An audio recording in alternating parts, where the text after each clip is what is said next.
Question number 1 of this exercise says that a drinking glass is in the shape of a frustum of cone of height 14 centimeters.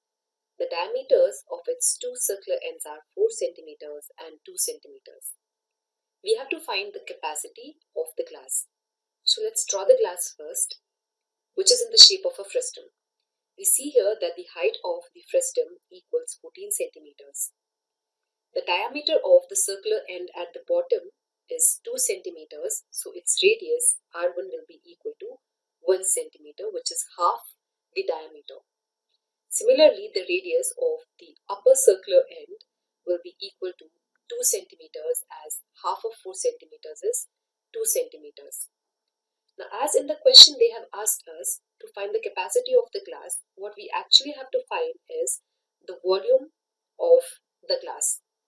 And as the glass is in the shape of a frustum, we will be making use of the formula to find the volume of a frustum, which is 1 by 3 times pi times h times R1 square plus R2 square plus R1 times R2. As we know all of these values, let's substitute them in, and we get it as 1 by 3 times 22 by 7 times 14. R1 square is 1 square, so it's 1. R2 square is 2 square, which is 4. And R1 times R2 gives us 2. On simplification, we get it as 1 by 3 times 22 by 7 times 14 times 7. So 7 and 7 gets cancelled. What we get is 308 divided by 3.